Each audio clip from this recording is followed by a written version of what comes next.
জীবনে যখনই কিছু নতুন করতে চাইবে বাধা তো আসবেই, লোকে প্রশ্ন তো তুলবেই, কিন্তু থেমে গেলে চলবে না। কারণ প্রশ্ন যতই থাকুক না কেন, কিছু না করতে পারার আক্ষেপটা যেন না থাকে।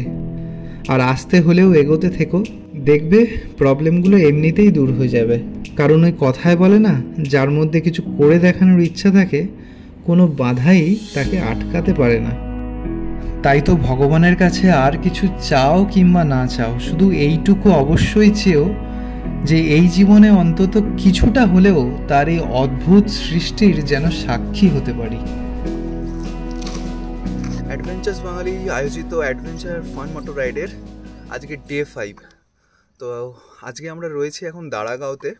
কালকে আমরা শিটং থেকে দাঁড়াগাঁও এসে পৌঁছেছিলাম বিকেলবেলায়। তো কিভাবে পৌঁছলাম, আমাদের জার্নিটা যদি প্রথম থেকে দেখার হয় তাহলে দেখো এখানে আই বাটনে আগের ভিডিওগুলো লিঙ্ক শো হচ্ছে, একবার গিয়ে আগের ভিডিওগুলো অবশ্যই চেক আউট করে নিও, তাহলে আমাদের এই জার্নিটা আরও ভালোভাবে তোমরা কানেক্ট করতে পারবে।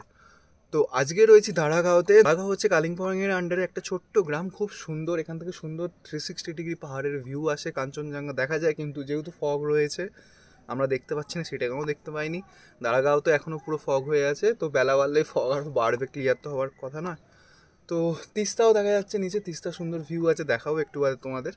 আর দাঁড়াগাঁওতে এখানে লোকাল ছোটো ছোটো কিছু সাইট সিন রয়েছে, ম্যাক্সিমামটা রয়েছে কালিম্পংয়ের দিকে। কালিম্পংয়ে যদি থাকো তোমরা অনেক সাইট সিন ওখানে পাবে। তো আজকে বেসিক্যালি আমাদের রেস্ট ডে, আমরা এখানে সারাদিন আগে চিল করার প্ল্যান রয়েছে, কিন্তু আমরা কিছু কয়েকজন রয়েছি যারা এখান থেকে একটু কাছে পিঠে ঘুরে আসার প্ল্যান করছি। আমরা এখান থেকে ইচ্ছাগাঁও যাওয়ার প্ল্যান চলছে, কারণ হচ্ছে এখানে আজকে ভোট রয়েছে। তো ভোটের জন্য অনেকেই বলছে যে বেশি এদিক ওদিক যেও না, যেহেতু আমরা বাইরে থেকে এসছি, বেশি না বেরোনোই ভালো। তো কয়েকজন প্ল্যান করছি আমরা যদি ইচ্ছাগাঁও যাওয়া যায় এখান থেকে, কারণ সারাদিন হোমস্টেতে বসে তো লাভ নেই, কোথাও একটা ঘুরে আসলে ভালোই হয়। তো এখন বাজে সকাল ওই 7:30 8টা মতো বাজে, অনেকক্ষণই উঠে পড়েছি, আড্ডা মারছিলাম সবাই। অনেকেই ঘুমোচ্ছে, যেহেতু রেস্ট ডে আজকে, অনেকেই শুয়ে আছে, একটু দেরি করে বেলা করে উঠবে। তো এখন চাটা খেয়ে জাস্ট একটু ব্রেকফাস্ট করে আমরা প্ল্যান করছি যদি ইচ্ছাগাঁওটা ঘুরে আসা যায়। দাঁড়াগাঁওতে আমরা রয়েছি এই যে একতা হোমস্টেতে। এই হোমস্টেটা খুবই সুন্দর, দেখো এখানে ওপর দিকে 2টো রুম রয়েছে, এখানে 2টো রুম রয়েছে, আর নিচে 2টো রুম রয়েছে। টোটাল 6টা রুম রয়েছে এখানে। 6টা রুমে আরামসে 4 জন করে থাকা যায়, 24 জন মতো, 24-25 জন মতো ইজিলি থাকতে পারবে।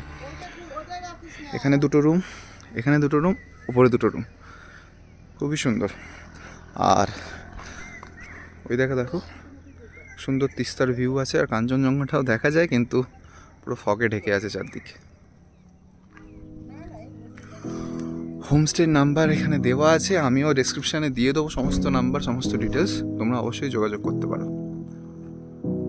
আগের এপিসোডে তোমাদের দেখিয়েছি দার্জিলিং থেকে জার্নি স্টার্ট করে চিমনি নামের একটা দারুণ জায়গার উপর দিয়ে রাইড করে আমরা 26 জন বাইকার দাঁড়াগাঁওতে এসে পৌঁছেছিলাম।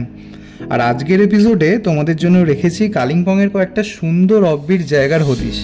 থাকবে 3টে গাঁওয়ের কথা, দাঁড়াগাঁও, ইচ্ছাগাঁও আর সিলেড়িগাঁও।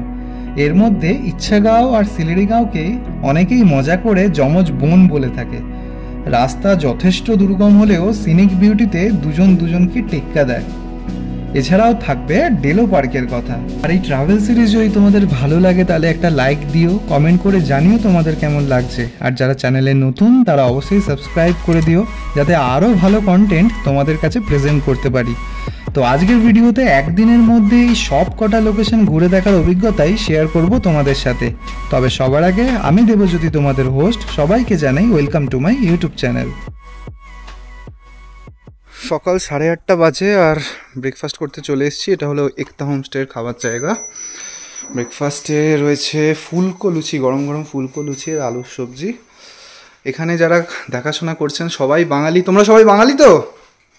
কলকাতা থেকে না? সবাই কলকাতার বাসিন্দা। এখানে কদিন আছো? আমাদের জানুয়ারি থেকে নেওয়া হয়েছে এটা। আচ্ছা, আপনারা কদিন আছেন এখানে? জানুয়ারি থেকেই আছি। জানুয়ারি থেকে।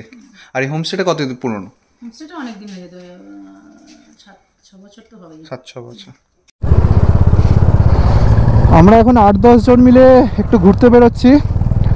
দাঁড়াগাঁওতে ছিলাম, তোমাদের তো বললাম আগেই। তো সবাই বেরোচ্ছে না, সবাই আজকে ল্যাদ খাওয়ার প্ল্যান বানিয়েছে। তো ওর সাথে বসে টাইম পাস না করে চলো ঘুরে আসি, তোমাদেরও একটা নতুন জায়গা দেখাতে পারবো, আর তার সাথে আমাদেরও একটুখানি দেখা হয়ে যাবে দাঁড়াগাঁওকে সকাল সকাল ভিউগুলো। কালকে তো বিকেলে এসে পৌঁছেছিলাম, সকালে দাঁড়াগাঁও কেমন লাগে জুড়ে থাকো ব্লগের সঙ্গে, আশা করি তোমাদের ভালো কিছু ফুটেজ দেখাতে পারবো। কালিম্পং নর্থ বেঙ্গলের অন্যতম প্রাণকেন্দ্র হলো এই শহর।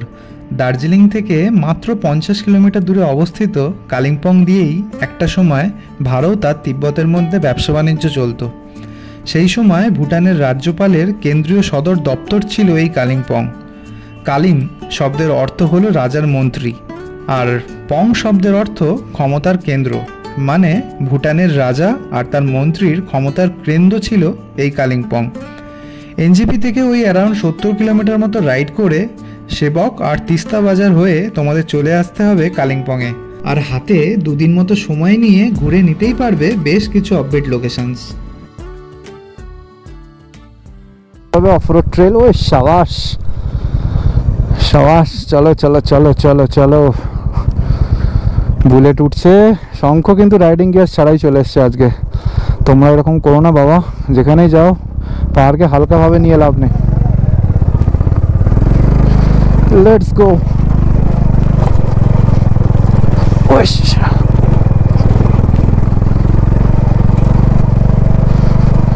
ইজি পিজি, দাঁড়াগাঁও ওঠাচ্ছে, এটা কোনো ব্যাপার না। ও সাবাস, ওপরে আরো আছে।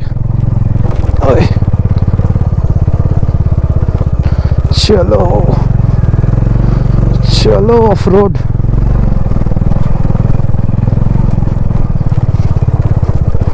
ও সাবাস।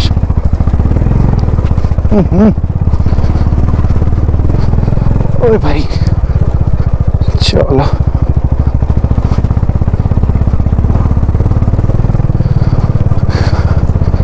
বুলেটে একটু প্রবলেম হচ্ছে, ওর ক্লাসটা একটু প্রবলেম করছে।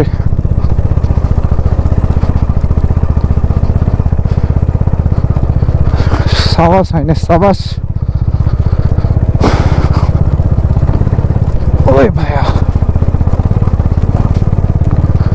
চলো, কাম অন।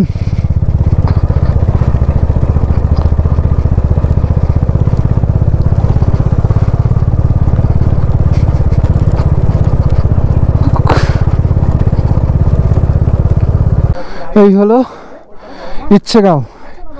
ইচ্ছেগাঁওতে আমি আগেও এসেছি, এখানে গাড়িগুলো পার্ক করা হয়। এই সিঁড়ি দিয়ে ওপর দিকে উঠে তো আগে ওই ওপরে একটা হোমস্টে দেখতে পাচ্ছ, ওইখানে আমরা ছিলাম। আর ওই পাহাড়ের ওপর দিয়ে মধ্যে রাস্তা আছে, ওই রাস্তা দিয়ে গিয়ে ওদিকে একটা বড় পাথর পড়ে, ওই পাথরের ওপর দাঁড়িয়ে ওখান থেকে ভালো ভিউ দেখা যায়। তো ওটা মোটামুটি একটা 1.5 ঘন্টা 45 মিনিটের রাস্তা। আমার বাইক নিয়ে এসেছিল, আর অতটা যাওয়ার কোনো মানে হয় না, রাস্তা তো প্রচণ্ড খারাপ। তো আবার এই নামতে হবে, নামতে অবস্থা খারাপ হয়ে যাবে। ওই যে দূরে হোমস্টেগুলো দেখা যাচ্ছে, ওই রাস্তাটা দিয়ে আমরা এইভাবে এসে এখান দিয়ে এসে এইখান দিয়ে ঘুরে এইখান দিয়ে এসে এই ওপর দিয়ে এসে এই ইচ্ছাগাঁওতে এসে পৌঁছালাম। এই ওপরগুলো হোমস্টেগুলো আছে, এখানেই থাকা যায়। আমরাও একবার ছিলাম, ওই আমার আঙুলে সোজাসুজি ওই হোমস্টেটাতে আমরা আগে একবার ছিলাম। খুবই নিরিবিলি সুন্দর একটা জায়গা। এই হচ্ছে পুরো ভিউ, সামনে খোলা আকাশ, তার সাথে পাহাড়ের রেঞ্জ, দারুণ ভিউ। অনেকেই ইচ্ছাগাঁওতে স্টে করে, খুবই ভালো জায়গা। শুধু রাস্তাটা একটু স্টিফ, আসার সময় যদি বাইক নিয়ে আসো তাহলে একটু সাবধানে এসো। গাড়িতে তো কোনো প্রবলেমই নেই, এখানকার স্কিল ড্রাইভাররা আছে, তোমাদের নিয়ে চলে আসবে। চলো এবার নামার পালা। এটা আরও টাফ। সবাই ভাবে পাহাড়ে উঠতে বেশি কষ্ট হয়, কিন্তু এরকম স্টিপ পাহাড়ে কিন্তু নামতে বেশি সমস্যা।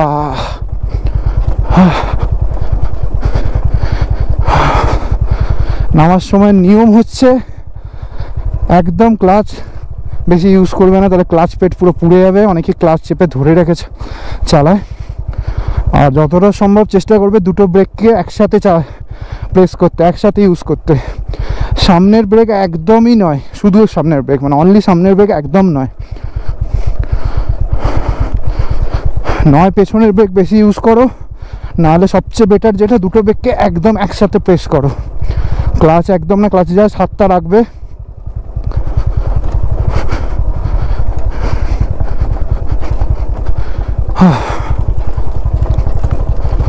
ও ভাই চলো কিছুটা সমান দিয়ে আবার নামা।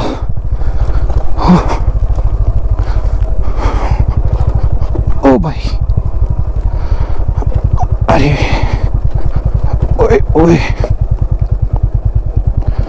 চলো চলো চলো চলো ভাই চলো।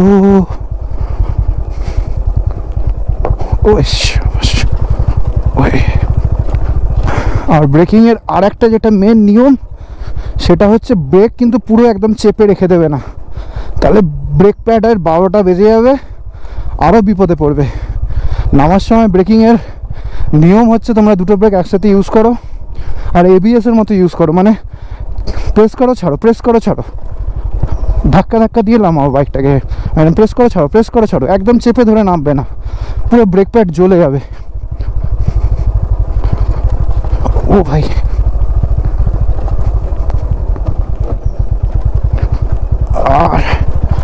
আর ঠিক রুটটা সিলেক্ট করা খুবই দরকার। যারা প্রথমবার আসছো তারা সবসময় চেষ্টা করবে বাঁ দিক দিয়ে যাওয়ার, ডান দিকে ভালো খুব একটা রাস্তা থাকলেও চেষ্টা করবে বাঁ দিকে যাওয়ার। আর সামনের রাইডারের সঙ্গে মিনিমাম 20-30 ফুট ডিস্টেন্স বজায় রাখবে। যদিও আমাদের এখন ডিস্টেন্সটা একটু কমে গেছে, আমি এখানে দাঁড়িয়ে যাব, সংখ্যক একটু আগে যেতে দেবো, একটু এগিয়ে যাক তারপর আমি যাব। চলো নেমে পড়েছি, ও লাস্ট 10 মিটার। ও ভাই, এরপর আমরা যাব ডেলো।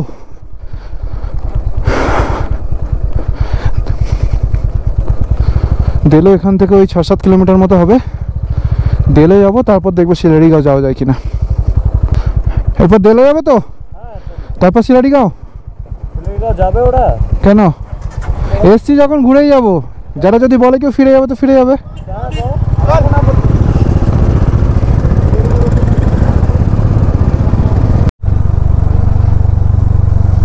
এখানে একটা মন্দির রয়েছে,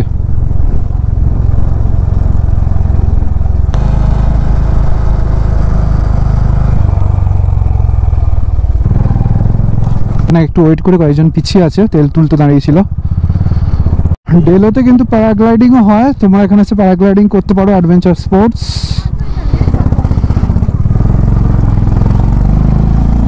অলমোস্ট চলে এসেছি, এই যে ডেলো পার্ক। বাইক কোথায় রাখা যায়, অনেক বাড়ি। এই হলো ডেলো পার্ক বা ডেলো পার্ক যাই বলবে। ভেতরটা খুবই সুন্দর, প্রচুর বাচ্চা কাচ্চা এসছে, সব দৌড়াদৌড়ি করছে। আর ওই দেখো প্যারাগ্লাইডিং হচ্ছে, সামনে প্যারাগ্লাইডিংয়ের স্পট ছিল, দেখালাম।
আমরা প্রথমে ইচ্ছাগাঁও গেলাম, তারপর এখান থেকে ডেলো পার্কে এলাম। ডেলো পার্ক জায়গাটা সত্যি খুবই সুন্দর, এত ফুল, মনে হচ্ছিল যেন ফুলের স্বর্গরাজ্যে চলে এসেছি, এত সুন্দর। ড্রোন শটগুলো কেমন লাগলো অবশ্যই জানিও, কিন্তু অনেকক্ষণ ধরে ড্রোন শট নিয়েছি, অনেক ফুটেজ তুলেছি, অনেক ফটো তুলেছি, দারুণ এনজয় করলাম। এবার যাচ্ছি শিলারিগাঁওয়ের দিকে। শিলারিগাঁও হচ্ছে 10 কিলোমিটার, তো ঘন্টাখানেক মতো আমাদের লেগে যাবে। এখন বাজছে হচ্ছে 2:15, মানে ঘন্টাখানেক যাওয়া, 3:15, ঘন্টাখানেক আসা, মানে আমাদের ফিরতে করতে হোটেলে ওই 5টা বেজে যাবে। রিসর্ট থেকে অলরেডি সবাই ফোন করছে চলে আসো, এবার লাঞ্চ করবো। আমরা বললাম দাঁড়াও ভাই, এসছি যখন সব কভার করেই যাবো।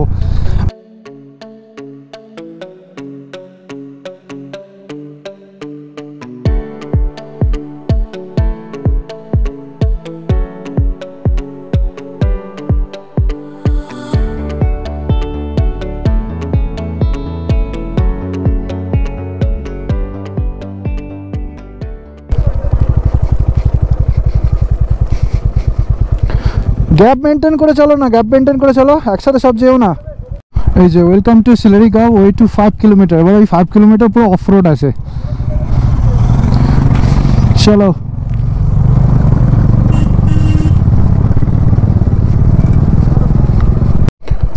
আমি আবার একটু দাঁড়িয়ে গেলাম, ডিস্টেন্স কমে যাচ্ছিল, ওরা বেরিয়ে যাক, এই বাঁকটা বেরিয়ে গেলে তারপরে আমি স্টার্ট করব।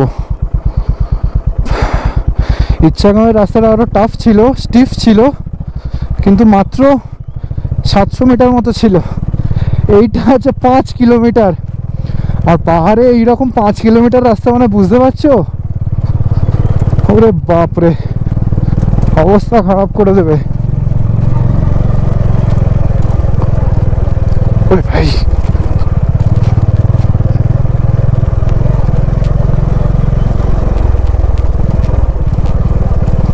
ওরে ভাই, কোমরের অবস্থা খারাপ হয়ে যাচ্ছে গাড়িটার। হোমস্টে আর গাড়ি দেখে মনে হচ্ছে আমরা চলে এসেছি।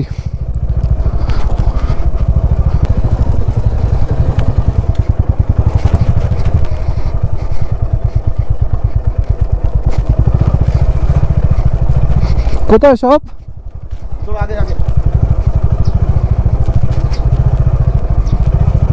জায়গাটা দেখো কি সুন্দর। ইচ্ছাগাঁওয়ের থেকেও কিন্তু এখানে প্রচুর বেশি হোমস্টে। ও পুরো পাইনের জঙ্গলের মাঝে একটা সুন্দর গ্রাম। ওরে বাপ রে বাপ, ওরে বাবা রে, এটাই মনে হচ্ছে ভিউ পয়েন্ট। আমাদের ছেলেপুলেগুলো গেল কোথায়? এখানেই থাকবে। ওরে বাবা, ওরে বাবা রে, ওরে সর্বনাশ করেছে, কোথা দিয়ে নামবো রে ভাই? ওই শালা, চলো ফাইনালি।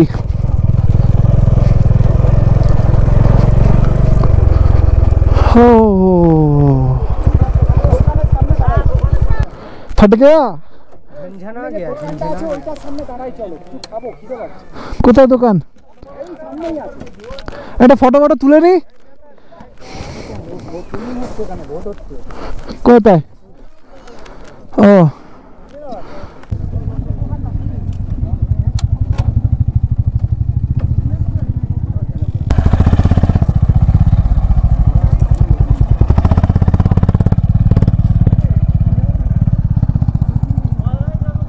ওখানে তো রাস্তার কাজ হচ্ছে, দেখলাম ঢালাই হচ্ছে তো রাস্তায়। আজকে কাজ বন্ধ আছে, যাও না। ও ঘিরে রেখেছে, ঘিরে রেখেছে, যাওয়ার দিতে দিচ্ছে না, ঘিরে রেখেছে।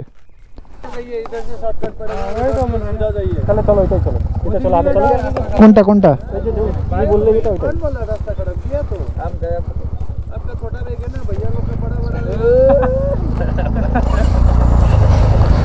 কি করবে? খারাপ রাস্তা দিয়ে যাবে? হ্যাঁ, ওপর দিয়ে যাবে কেন? চলো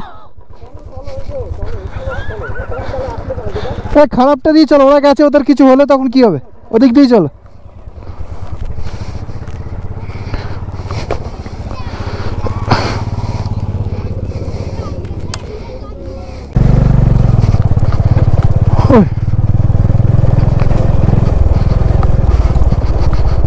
যেখানে দাঁড়িয়েছিলাম ওটা কিন্তু আসল ভিউ পয়েন্ট নয়, এখন আসল ভিউ পয়েন্টে যাচ্ছি, এবং এই রাস্তাটা জাস্ট মারাত্মক।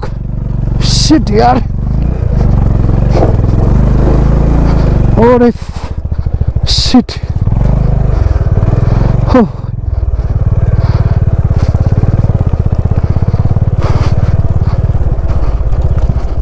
উপরে না কোথায়?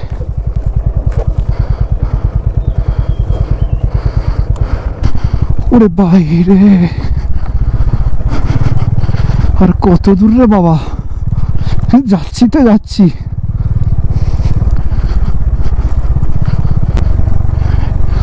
এই জায়গার রাস্তাটা তো অতটাও খারাপ নয়।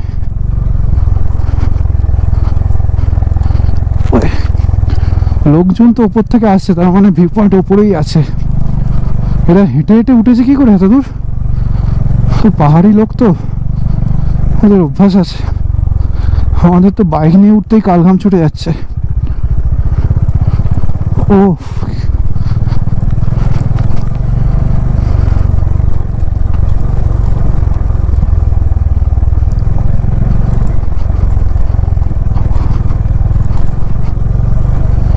এবার কোন দিকে? ওই তো উপরে বাইক রেখেছে মনে হচ্ছে, ওটা কার বাইক? ওদের বাইক। হ্যাঁ, উপরেই তো রাস্তা। চলো। ও শাবাশ। এই না, এই ভাই এখানে বাইক রেখে দিয়েছে তো, তো যায়নি কেন? আর সামনে বাইক যাবে না নাকি? হ্যাঁ ভাই, যাবে না কেন?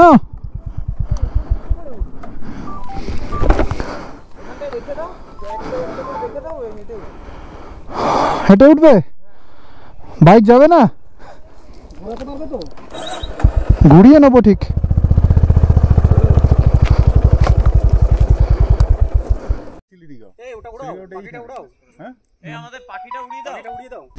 লোকে বলে না, একটা কঠিন রাস্তা অতিক্রম করার পর তোমার জন্য একটা সুন্দর মুহূর্ত অপেক্ষা করে থাকবে। তার প্রমাণ হলো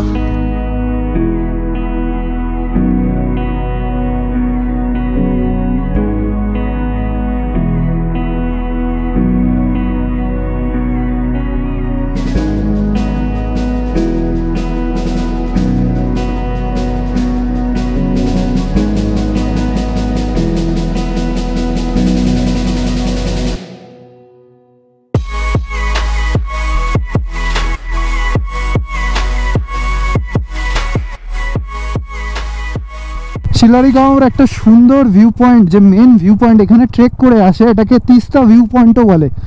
যে লোকজনকে আমরা দেখছিলাম, পাহাড়ি লোকজন বা কিছু বাঙালিও এসেছিল, সবাই ট্রেক করে উঠেছে ওই পাথরের ওপরে গিয়ে। তিস্তার সুন্দর ভিউ আসে, কিন্তু যেহেতু এখন ফগ হয়ে রয়েছে অত ভালো ভিউ তো আসছে না।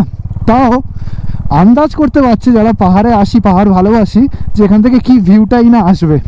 তো যাই হোক, আমাদের আজকের মোটামুটি 16 কণা পূর্ণ যে স্পটগুলো আমরা টার্গেট করেছিলাম সব কটা অ্যাচিভ হয়েছে। শেষমেশ আমরা 5 জনই এসেছি ভিউ পয়েন্টে। আমাদের সাথে আরও যে 5-6 জন ছিল তারা নিচেই দাঁড়িয়ে গেছে, তারা আর ওঠেনি, বললো এত অফরোড করে ওর একটু টায়ার্ড লাগছে। তো লাস্ট পর্যন্ত আমরা 5 জনই এসে পুরো দেখে গেলাম ভিউ পয়েন্টটা। তোমাদের কেমন লাগলো অবশ্যই জানিও কমেন্ট করে, আর ভিডিওগুলো ভালো লাগলে অবশ্যই কিন্তু সাবস্ক্রাইব করে চ্যানেলটাকে। প্রচুর খাটতে হয় এই ভিডিওগুলো বানানোর জন্য, এত কষ্ট করে এরকম দুর্গম পাহাড়ি রাস্তার মধ্যে দিয়ে বাইক রাইড করে কন্টেন্টের জন্য, তোমাদের একটুখানি সুন্দর ভিউ দেখানোর জন্য, ফুটেজ দেখানোর জন্য এই কন্টেন্টগুলোকে আমাদের রেডি করতে হয়। তো অ্যাজ এ মোটো ব্লগার আমার এই কাজগুলোকে যদি তোমাদের ভালো লাগে, as a token of appreciation একটুখানি লাইক করে দিও ভিডিওগুলোকে, কমেন্ট করে অবশ্যই জানিও কেমন লাগছে। আর চ্যানেলে যারা নতুন দেখছো তারা অবশ্যই সাবস্ক্রাইব করে দিও। এই হলো পুরো ভ্যালিটা, আমরা অলমোস্ট নেমে এলাম। আর এই সাদা ফ্ল্যাগগুলো এত সুন্দর লাগছে না, হাওয়ায় উঠছে, দারুণ লাগছে, দারুণ। এই দেখো দাঁড়িয়ে দেখাচ্ছি তোমাদের, কত হোমস্টে আর কি বিশাল ভ্যালি, আর এদিকে পুরো পাইনের ফরেস্ট। চলো, এই লাস্ট রেসটা হেভি টাফ, যেটা দিয়ে আমরা উঠেছিলাম। বাবা, মুখের সামনে আবার গাছ। ওরে ভাই,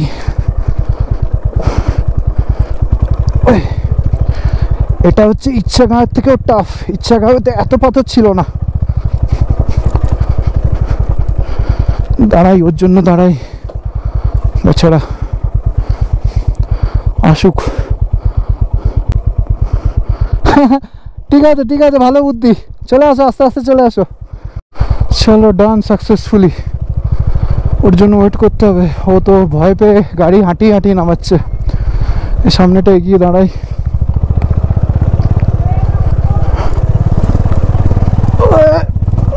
শাবাশ।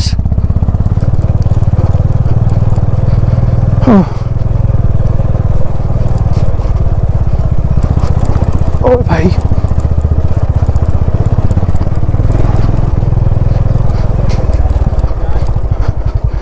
এই ডাক্তার গাড়ি হাঁটিয়ে নামাচ্ছে। ডাক্তার ভয় পাচ্ছে, ও আসছে, এসে গেছে, মেন জায়গাগুলো চলে এসছে।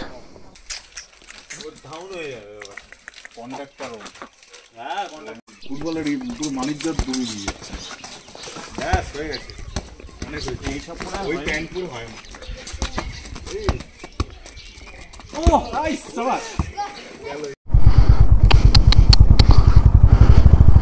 শিলারিগাঁও দেখে ফাইনালি এখন বাজছে 4:32। আমরা এবার আমাদের হোমস্টের দিকে এগোচ্ছি দাঁড়াগাঁওতে। এখন ওই 5 কিলোমিটার মতো এই অফরোড ট্রেলটা আমাদের করে নামতে হবে, তারপর আমরা নর্মাল রাস্তা পাবো। এখান থেকে হোটেল আমাদের মোটামুটি 10-12 কিলোমিটার মতো পড়বে, 1 ঘন্টা মতো লেগে যাবে সময়। ফাইনালি অফরোড শেষ। জেভিয়ার স্কুল, এর ভেতরে কোনো স্কুল টুল আছে হয়তো, আমায় তো দেখতে পেলাম না। এবার থেকে টারম্যাক। ডাক্তার আসেনি, ডাক্তার।